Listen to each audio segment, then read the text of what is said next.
কিমান ঘণ্টা পঢ়িলে মেট্ৰিকত ফাৰ্ষ্ট ডিভিজন পাব পাৰি? কিমান ঘণ্টা পঢ়িলে মেট্ৰিকত 75% অৰ্থাৎ ষ্টাৰ মাৰ্ক পাব পাৰি?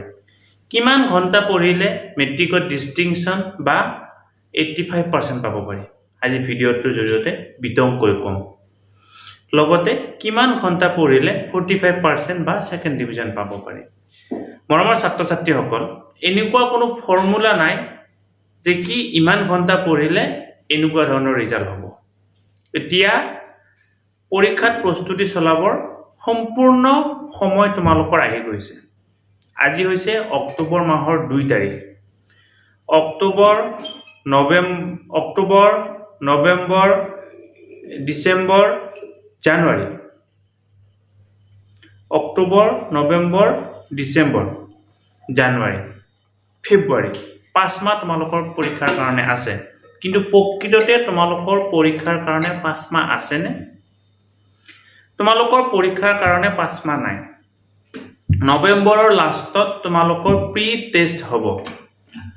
প্ৰি ফাইনেল বুলি কোৱা হয়। প্ৰি ফাইনেল বা টেষ্ট যেনেকৈ নকওঁ হ'ব। এতিয়া অক্টোবৰ, নৱেম্বৰ আৰু এমাহৰ পিছতে তোমালোকৰ ফাইনেল এক্সামটো হ'ব। অৰ্থাৎ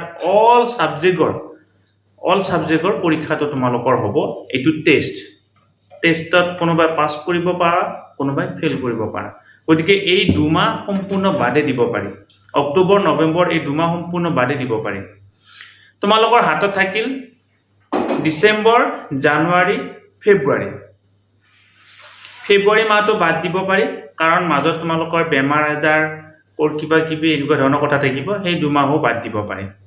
তোমালোকৰ মেট্ৰিকৰ কাৰণে তোমালোকৰ হাতত মাত্ৰ 2 মাহ আছে, জানুৱাৰী, ডিচেম্বৰ আৰু জানুৱাৰী।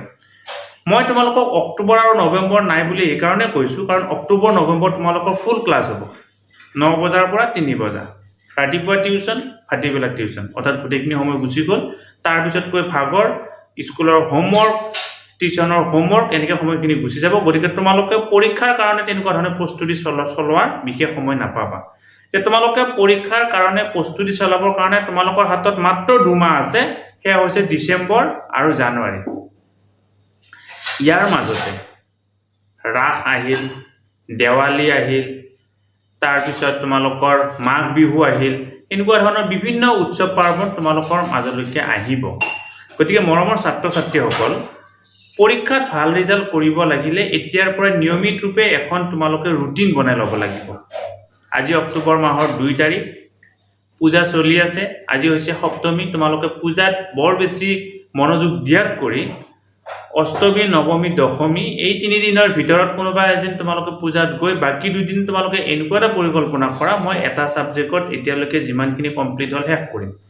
তোমালোকে ছ'চিয়েল ছাবজেক্টৰ শ্বৰ্ট কুৱেশ্যনখিনি শেষ কৰিবৰ কাৰণে চেষ্টা কৰা। ছ'চিয়েল ছাবজেক্টত যিহেতু 45 নাম্বাৰৰ শ্বৰ্ট কুৱেশ্যন আহিব, MCQ বা ভেৰি শ্বৰ্ট এনচাৰ টাইপৰ আহিব। গতিকে তোমালোকে টাৰ্গেট কৰি লোৱা, এতিয়ালৈকে ছমাহিলী পৰীক্ষাত তোমালোকৰ হিষ্ট্ৰী 3টা, জিঅ'গ্ৰাফীৰ 2টা, পলিটিকেলৰ 1টা আৰু এই অৰ্থনীতিৰ 1টা, 3, 4, 5, 6, 7টা চেপ্টাৰত তোমালোকে পৰীক্ষা ছমাহিলীয়া পৰীক্ষাত দিলা। এই 7টা চেপ্টাৰৰ ভিতৰত যিমান শ্বৰ্ট কুৱেশ্যন আছে সেইখিনি তোমালোকে ক্লিয়াৰ কৰিব চেষ্টা কৰা। ছমাহিলী পৰীক্ষাত যিখন কুৱেশ্যন পেপাৰ আহিল সেই কুৱেশ্যন পেপাৰখন পুনৰ ঘৰত লিখি সেইখন কমপ্লিট কৰিবৰ কাৰণে চেষ্টা কৰা। এতিয়া মেইন পইণ্টলৈকে আহিছোঁ, কিমান ঘণ্টা পঢ়িলে first division, second division, star mark বা ডিষ্টিংশ্যন পাব পাৰি? এইটো তোমালোকৰ সম্পূৰ্ণ নিজৰ ওপৰত নিৰ্ভৰ কৰিব। তুমি যদি পঢ়া টাইমখিনি মনোযোগেৰে পঢ়া, তেতিয়াহ'লে 2 ঘণ্টাটো তুমি এটা চেপ্টাৰ কমপ্লিট কৰিব পাৰিবা। আৰু যদি পঢ়া টেবুলত বহি তুমি আন কথা ভাবি থকা, 10 ঘণ্টা পঢ়িলেও তোমাৰ এটা চেপ্টাৰ কমপ্লিট নহ'ব। গতিকে এনেকুৱা কোনো ধৰা বন্ধা নিয়ম নাই যে কি অমুক ঘণ্টা পঢ়িলে অমুক ৰিজাল্ট হ'ব। কিন্তু নিয়মটো এইটোৱে, ফৰ্মুলাটো এইটোৱে, পঢ়া টাইমখিনি ভালদৰে থ্ৰ'লি পঢ়িব লাগিব। এতিয়া কথা হ'ল তোমালোকে নোট যিমান পাৰা এভইড কৰিবা। কাৰণ কিহৰ কাৰণে নোট এভইড কৰিবৰ কাৰণে কৈছোঁ, নোটবিলাক মোটামুটি জানুৱাৰী মাহতে প্ৰিণ্ট হোৱা। তোমালোকৰ ব্লু প্ৰিণ্ট জুন ছমাহিলী পৰীক্ষাৰ আগত তোমালোকৰ ব্লু প্ৰিণ্ট আহিছে 1 নম্বৰীয়া প্ৰশ্নবিলাকৰ। গতিকে 1 নম্বৰীয়া প্ৰশ্নবিলাক জানিব লাগিলে তুমি চেপ্টাৰটো ভালদৰে পঢ়িব লাগিব। যেতিয়া তুমি চেপ্টাৰটো ভালদৰে ৰিডিং দিবা, তেতিয়াহে তুমি 1 নম্বৰীয়া প্ৰশ্নবিলাকৰ কথা গম পাবা।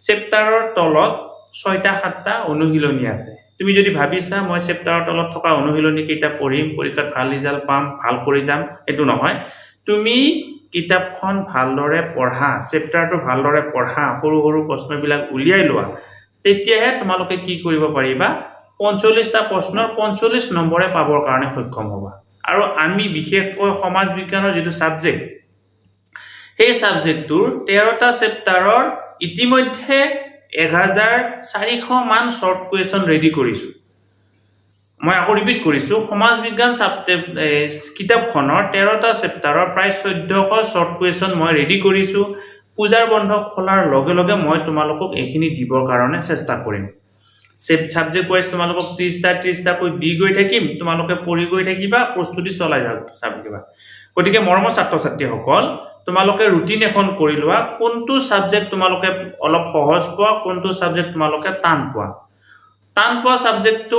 সদায় ৰুটিনত পেলাই লোৱা যাতে 1 ঘণ্টা হলেও আধা ঘণ্টা হলেও পঢ়িব পাৰি আৰু সহজ সাবজেক্টটো সপ্তাহত 2 দিন বা 3 দিন মানে পেলাই লোৱা তেতিয়া তোমালোকৰ কি হ'ব এটা কন্টিনিউটি থাকিব যে কি প্ৰত্যেকখন কিতাপৰে কি হৈছে তোমালোকৰ ৰুটিনত পৰিছে তে তোমালোকে ৰুটিনখন একেবাৰে 4 মাহৰ কাৰণে বনাব নালাগে অক্টোবৰৰ আজি 2 তাৰিখ তোমালোকে আজি 2 তাৰিখে ভিডিওটো চাবা 2 তাৰিখৰ পিছত তোমালোকে অক্টোবৰৰ 15 তাৰিখলৈকে তোমালোকৰ ৰুটিনখন বনাই লোৱা অক্টোবৰৰ 15 তাৰিখলৈকে তোমালোকে কি কৰা ধুনিয়াকৈ ৰুটিন বনাই লোৱা সমাহলীয়া পৰীক্ষাত অহা যিখিনি কুৱেশ্যন গোটেইখিনি কমপ্লিট কৰিবৰ কাৰণে চেষ্টা কৰা শৰ্ট কুৱেশ্যন লং কুৱেশ্যন মুখস্থ কৰি অক্টোবৰ মাহৰ 15 তাৰিখৰ ভিতৰত কমপ্লিট কৰিবৰ কাৰণে চেষ্টা কৰা যেতিয়া তুমি এই শৰ্ট কুৱেশ্যন কিতাপ মুখস্থ কৰিব চেষ্টা কৰিবা তুমি কিতাপখন খুলি চাব লাগিব কাৰণ পৰীক্ষাত হয়তো তুমি গোটেইকিটা প্ৰশ্নৰ উত্তৰ পাৰা নাছিলা পাৰিলে কোনোবাটো ভুল হৈছিল কোনোবাটো শৰ্ট হৈছিল গতিকে ভালদৰে চাই লবা তাৰ কাৰণে মই কৈছো পূজাৰ যে এই 3 দিন বন্ধ